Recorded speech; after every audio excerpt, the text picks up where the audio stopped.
Hello, this is Jeannie. Welcome to Mimi Craft, your home for all things creative and DIY on a budget.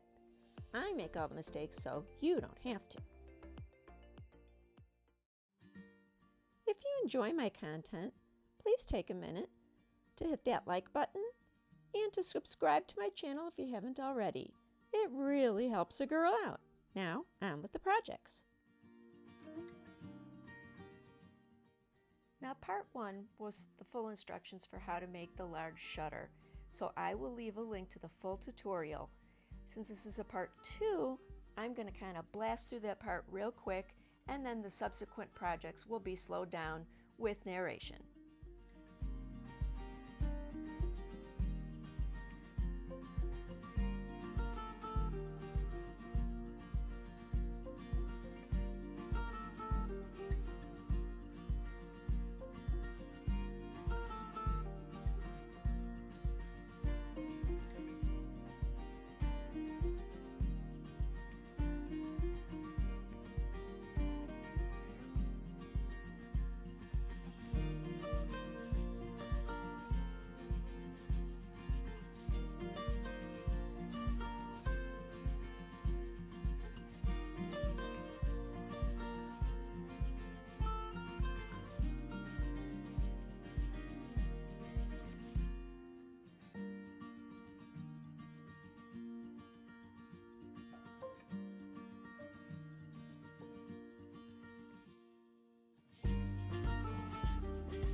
These coat hooks were purchased at Dollar Tree. They came in packages of 2. We'll be using 3.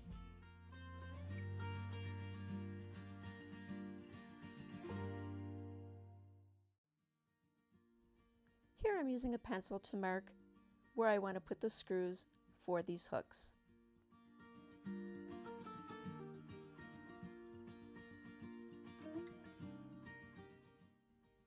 Drill pilot holes where you want to place the screws to keep the wood from splitting.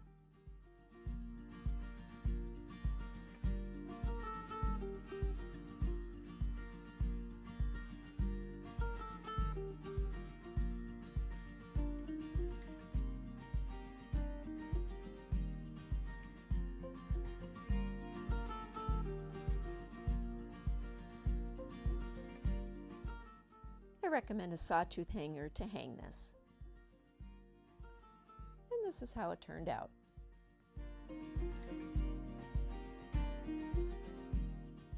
Definitely strong enough to hang coats and jackets.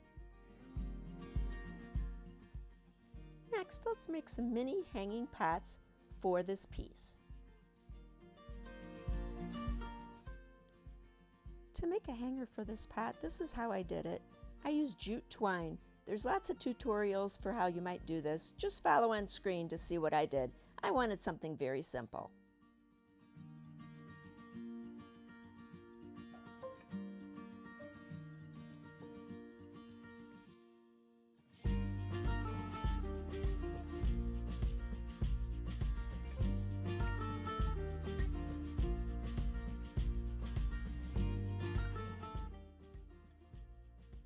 I made 3 of these.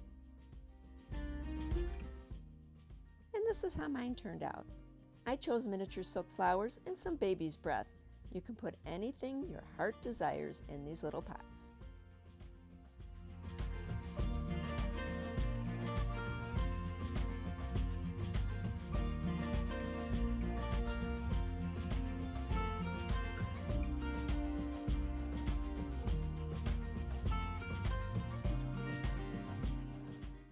The next project will be a holder for your cell phone and keys. Glue together 15 tumbling tower blocks in this pattern to make a little shelf. Here I am filling in all the little grooves. I sanded and then I painted it the same color. Next you'll need 5 cup hooks. I purchased these at Menards. Lay your hooks out where you want them to be and make markings with the pencil. Here I am drilling pilot holes before I screw the hooks in.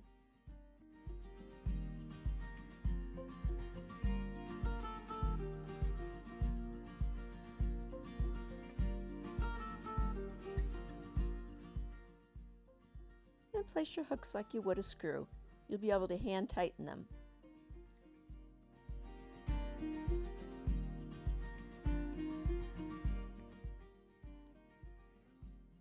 Next, glue your shelf on. You're going to put the glue on one of the skinny ends. You could put it on the bottom, the top, the middle. You can make 2 shelves, 3 shelves. Make the project your own.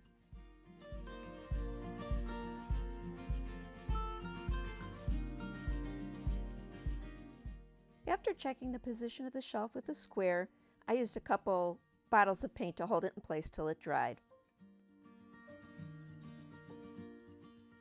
I decided after the fact to put a little bit of support underneath that shelf, so I added 3 more blocks glued end to end just underneath it and then painted them to match the shutter.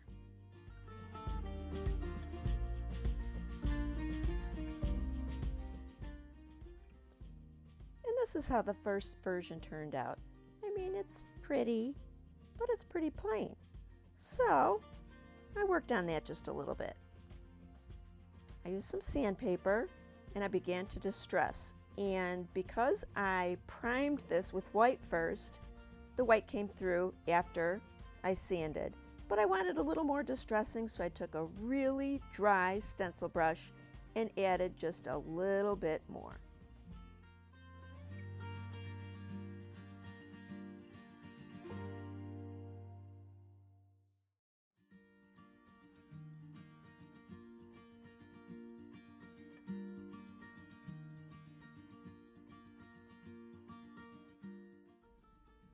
And this is how the dry brushing turned out.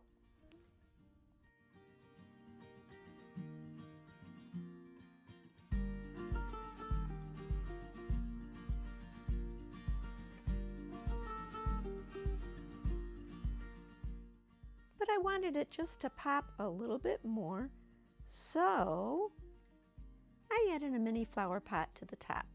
What I did is I taped it in the position I wanted it to be in.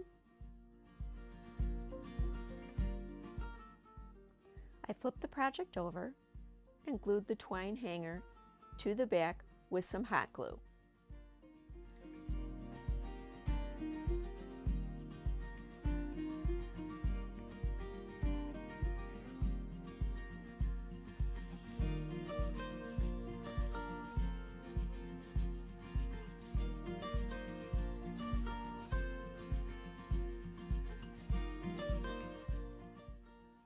Even cuter.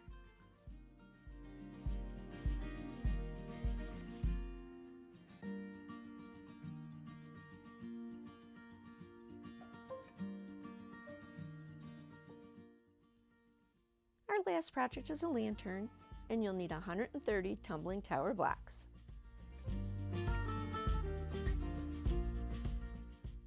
Glue 9 sets of 2 blocks end to end.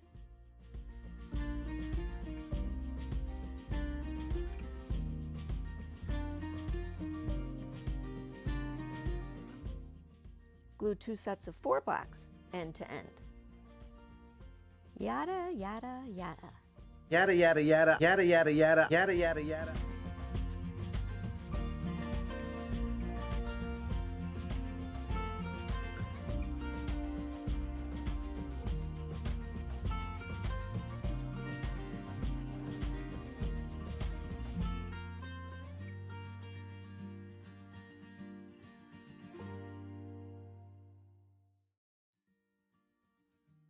Now I think I came up with a better way to put one of these shutters together, a little more efficient.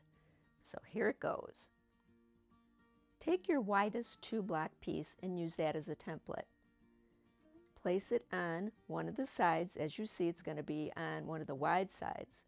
Make sure all corners are contained within the width of that block and draw around it like that.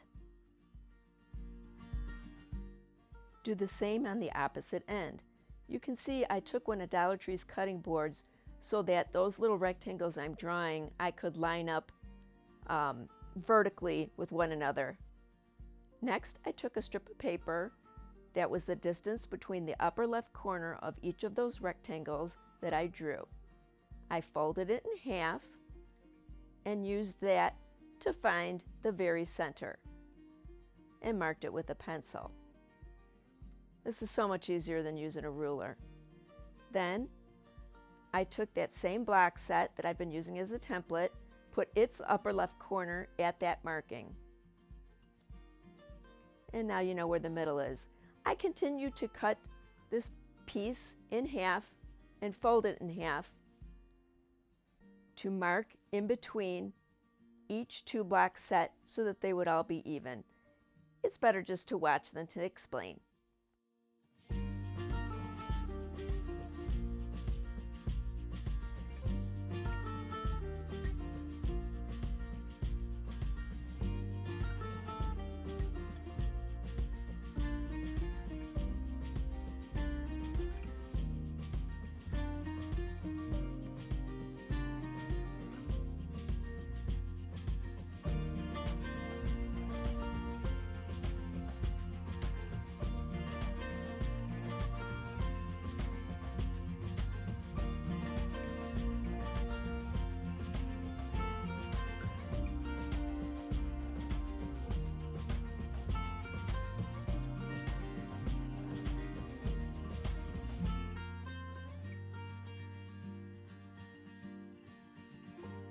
And it should look something like this. If you want to just eyeball it, go for it. And now glue your 9 2-block sets into the little rectangles.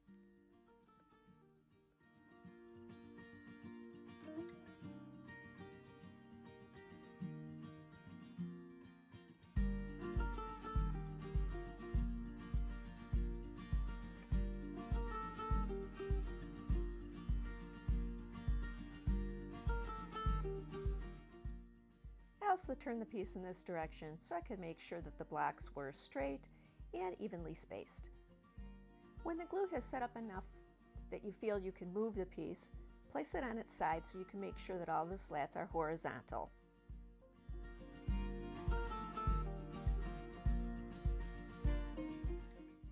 When the wood glue has completely set, turn the piece back up on its side.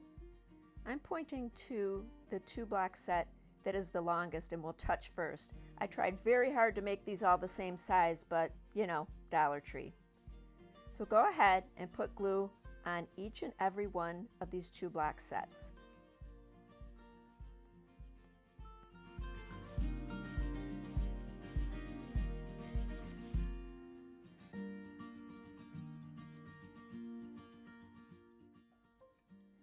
Next, place a small dab of wood filler on each one of these block sets.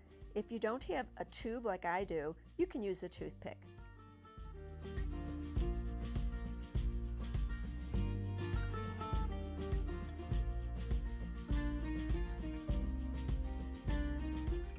Follow up with a dot of glue on top of the wood filler. So it goes glue, wood filler, glue.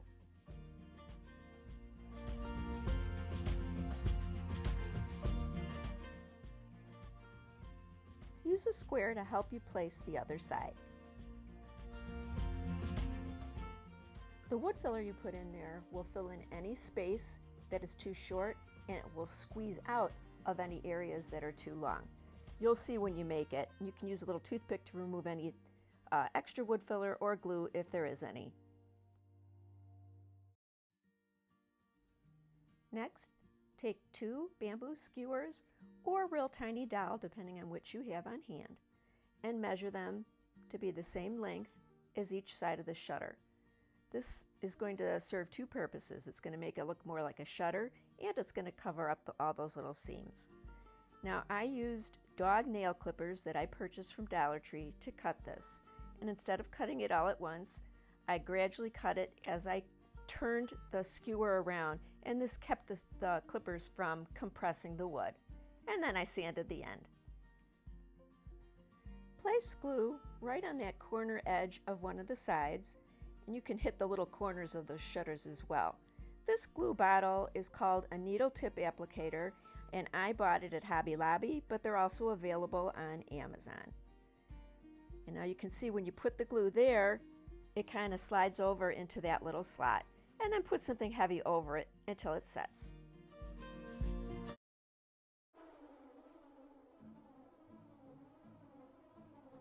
I recommend chalk paint for painting these wood pieces.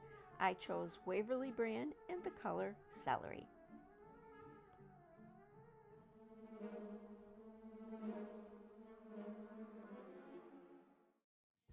When completely dry, put all 4 pieces side by side, make sure that the slats are going in the correct direction. Then take the first 3 and turn them right side down. And this is how we're going to need these to be for assembly. Lay a bead of glue on the left side of the second piece. Place the first piece on top of the second piece as you see here on screen, and make sure that those edges are flush. Put something behind it to hold it in place as it dries, and it's a good idea to use a square to make sure that it's perfectly straight.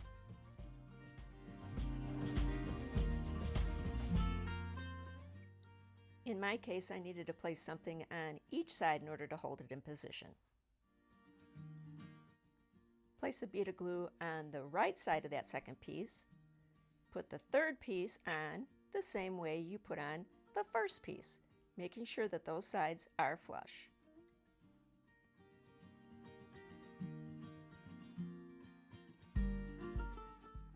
Give the glue a chance to set a little bit before putting the top piece on.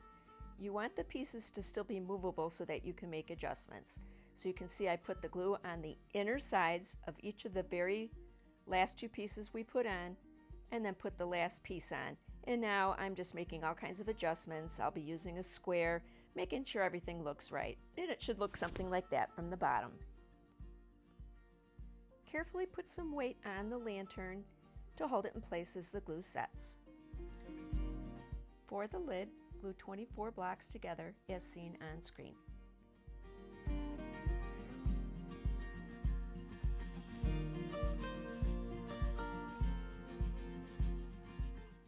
This is before wood filler and after wood filler. Before paint and after paint. Then I realized I really wanted to put a knob on, so I just glued 2 blocks right in the very center and then painted those. And this is how it turned out. This is how it looks in daylight.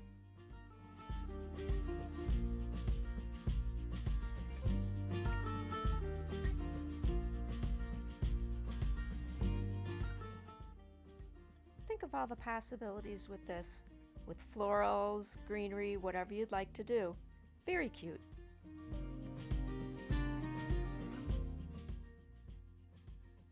And here she is with a battery-operated candle. I would not use a real candle in this. It is wood, and guess what? Wood is flammable.